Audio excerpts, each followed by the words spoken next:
And moving on, we've got candidate number 12. We've got Natasha Jung, all the way from Tacloban City. Natasha, good evening. How are you? If I'm being honest, I'm hungry. Hungry? I guess we all are here tonight. Don't worry. After this one, we're gonna eat our hearts away. Okay, Natasha, again, is from Tacloban, and your national costume was actually one of the crowd's favorites.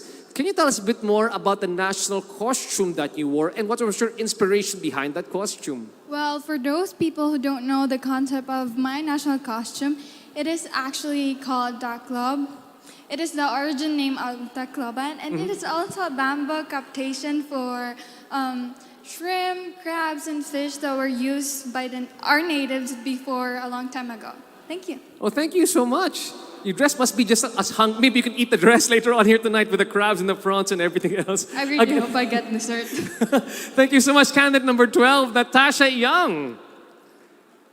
And moving on, candidate number 36, Tracy Maureen Perez. Hi, Tracy. How are you?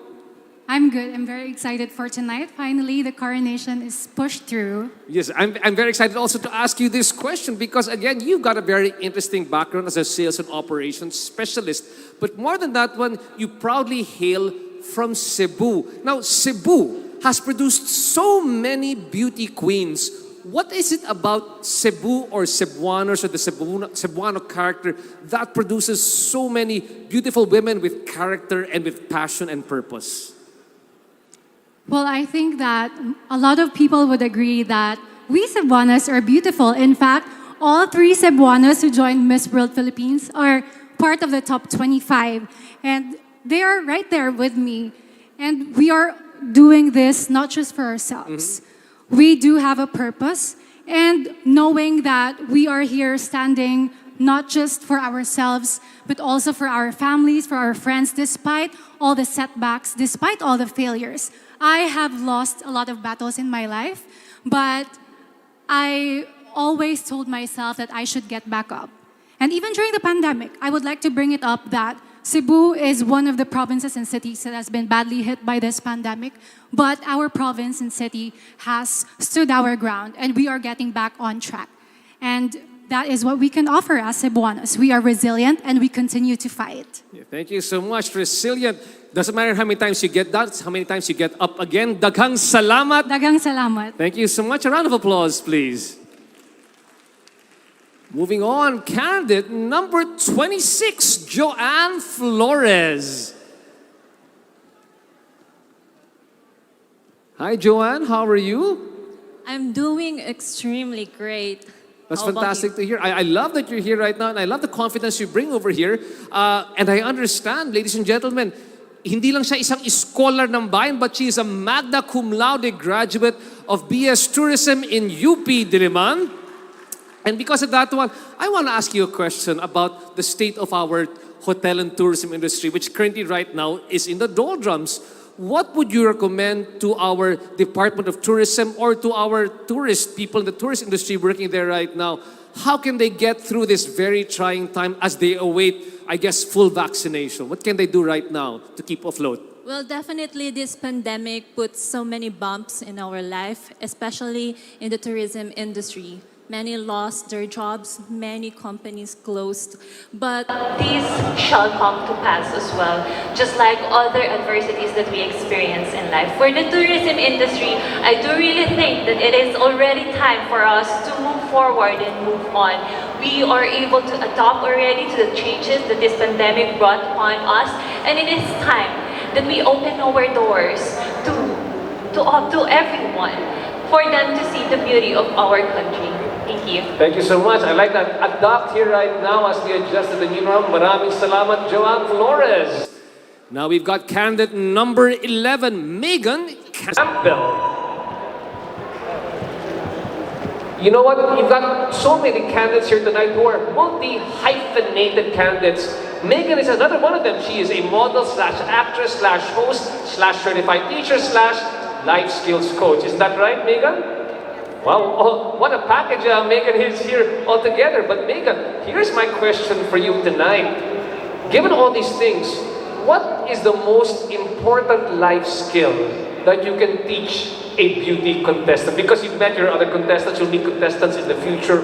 What advice would you give them so that they can prepare themselves for this very challenging competition? I'm so grateful to be here and to have met these beautiful women behind me and standing with me. They've taught me so many lessons. So coming in here, I didn't know if I was capable of achieving the success that I may have desired.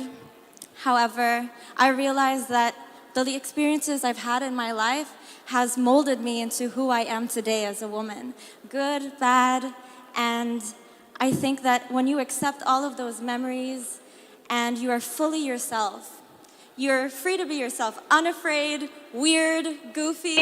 Whatever it is that you want to be, because people will find that you love and that you care and that you have compassion. And I think the most important thing is it's about us, all of us. We're all in this together, and never forget that. Thank you so much. So it's an inclusive environment. Thank you so much, Ms. Megan Campbell. And moving on, we've got candidate number 6, Shaila Rebortera.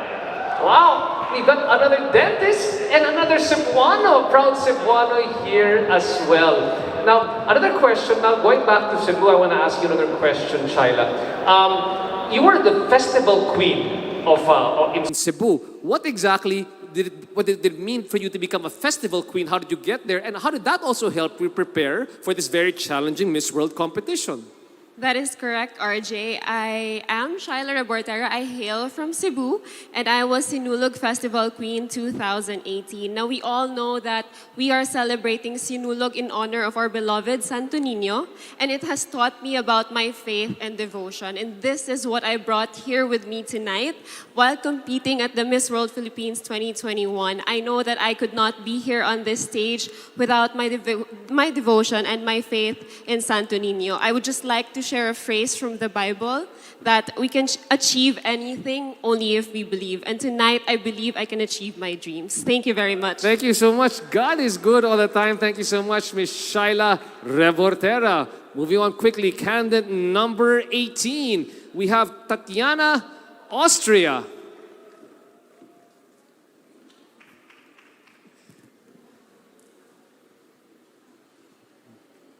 Hi, Tatyana. How are you tonight? I'm grateful to be here. Good evening, RJ. Thanks so much. Just give me a few moments as I invite my friend holding the teleprompter to help me out here tonight.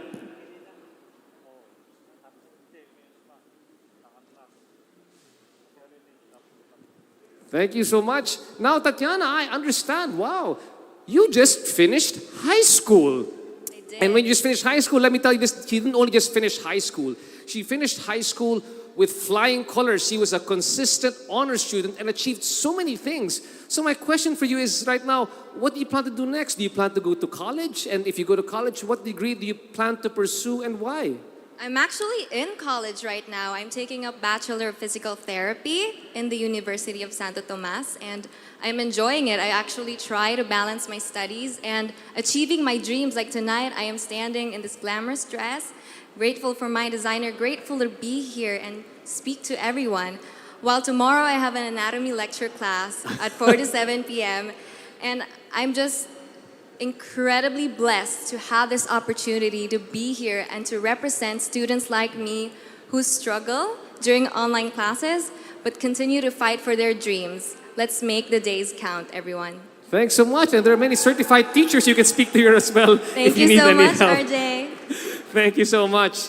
Next one, we've got candidate number 19, Miss Asha Gutierrez. Asha, good to see you again, Asha. It's always nice to see you, RJ, especially at work. And Asha, you know what? You're in a career that's very close to my heart, which is actually creative writing. But you were also an HIV counselor. And more importantly, you are a health tech entrepreneur. Now, what exactly do you mean by health tech? And what type of business are you doing in health tech? And why is it important to you? Health technology are health tech systems that are provided through devices, the internet, or any form of technology Just last year, we have the pandemic and we had the problem of having medical healthcare. So we created, along with healthcare professionals, I founded Healthcare Innovate, a corporation that brings medical care straight to the comfort of your homes. And apart from that, RJ, I am part of the COVID-19 task force of Taguig City. Oh, fantastic, Yeah, fantastic. and we created Trace in which we help the citizens get their free vaccination and have their free testing every now and then. Those are examples of health technology. Fantastic, and I can see as an entrepreneur, you're solving a pain point, and that's what's the most important thing. Again, thank you so much, Asha Gutierrez. Thank you. Manzano. Wow, you know what? I couldn't tell, but did you know that Shannen over here, this lovely Shannen, is the youngest, and not only the youngest, but the tallest among most of our candidates here today. Now, you know what? Sometimes Shannen coming in, when you're the youngest, sometimes it can feel a bit intimidating, admittedly, because, you know, you're going up with people who are very, not just mature in terms of age, but also veterans in competing in beauty competitions. What do you think your youth brings for you, or why is it an advantage for you as you entered Miss World? My age was my advantage at the very beginning because knowing that I don't have any pageant background, it's hard to make a mark. But I did because I am your youngest and tallest candidate, and I am here to represent the youth that we are very empowered, resilient, confident, and we are purposeful enough to stand up in this stage and to be a representative that I am a new breed of Filipina beauty queen, that there's no age limit. I can be a representative in the international stage because I know that I am a woman of purpose. Thank you. Spoken like a woman with beauty with a purpose. Again, thank you so much for that one, my dear. We've got candidate number 30, Julie Tarrayo. And Julie, please join me over here. Julie, now again, this is another profession, again, close to my heart because I'm an entrepreneur and I understand you were also an entrepreneur and a coconut trader at the same time. Now, during these tough times, many people were forced to become entrepreneurs. Can you tell these people out there who want to become entrepreneurs what kind of mindset or what kind of characteristic do they need to survive with their business during the new normal? Well, hi RJ, good evening. So I just want to say to all the inspiring entrepreneurs to really be strong because with business, there's always risk. And it's inevitable to have risk. You might lose your money, you might lost everything actually. But with business, you have to be really strong and you have to have a mindset that whatever happens, it will be okay. So as long as you look for solutions, especially with my coconut business, actually, I just want to tell you that I have a copra business. Copra is what we call in Tagalog, or waray, because I'm a waray non. It's a dried coconut which we get our oil from. So I have a lot of employees and I want to encourage people, or the youth especially, like me, because I'm only 25, that don't be afraid to try businesses because there are many ways to make it work. There are many ways to make it successful. You just really have to have a good mindset and you always have to be positive and you always have to be realistic as well because it doesn't take positivity. It really needs to have, you have to have a realistic mindset for everything in business. Thanks so much. Positivity and pragmatism. Again, thank you so much. Thank you so Ms. much. Julie Tarrayo. Now we've got candidate number 25, Danica Dilla. Hi, Danica. How are you? Hi, I'm enjoying every single moment of this journey. Fantastic. I hope you're going to enjoy my question for you. Now, mga kaibigan, Dan is a flight attendant, okay? And as many of you know that, of course, with the onset of the pandemic, there weren't many flights around. So many of your colleagues had actually lost their jobs or transferred their jobs or have to do something else, hoping one day to return to flying again. What is your advice for your fellow colleagues who have right now had to leave their jobs, which they love so much, but want to return in the future? You know, the aviation industry have been greatly affected during this pandemic, and a lot of my colleagues got retrenched, and I empathize with them. I would like to advise them that life should go on, and I would like to take this opportunity to speak for them. I would like to encourage those who are in a position to please support the aviation industry because we are trying to survive this pandemic and we will continue to raise the flag, and I will continue to be committed in serving the Filipino people. And please do support the aviation industry. We need it a lot. Thank you.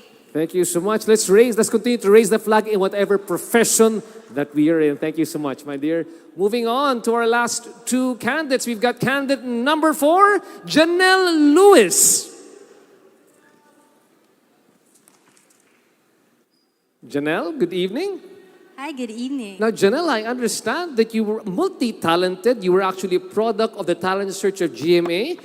You play the guitar, you play the ukulele, and I understand that you're also half British. You've got British ethnicity and Filipino ethnicity. How did both of your ethnicities make you the woman that you are today? Your artful combination of a Filipino and British background. You know, I can say that I'm a Filipino at heart. Being raised and born here in the Philippines has been the greatest experience, honestly. My mom and dad met in Manila and then they transferred to Pampanga. I can say I'm a Filipino at heart because I have it in my blood, and not only that, but I have learned the manners of saying po and opo. And honestly, I feel like that's one of the biggest manners that every individual has to learn as a Filipino because it shows respect to elders, but not only to them, but also to every individual. Thank you. Again, thank you so much, Miss Janelle Lewis. And finally, last but not the least, Miss Joy Mayan Barcoma. Hi, RJ. Hi, how are you? Since you're the last one, let me give you a mathematical question. No, I'm just joking. I was just joking over there. Just double checking. Okay. So, over here, I understand you are a mental awareness advocate and a graduate of broadcast communication. Let me ask you a question about mental awareness, especially right now that many of those people, especially your age and younger kids like my children, are suffering greatly staying at home without any socialization, getting very depressed, but we can't tell the signs of it. What can you share right now to people your age and to people younger than you as to how to cope with mental health during these troubling times? Thank you for asking me that, RJ, because I love to talk about mental health. And for those people who are suffering, it is important to be self-aware. It is important to know that it is okay to be alone. It is okay to feel unsafe. It is okay to be not okay.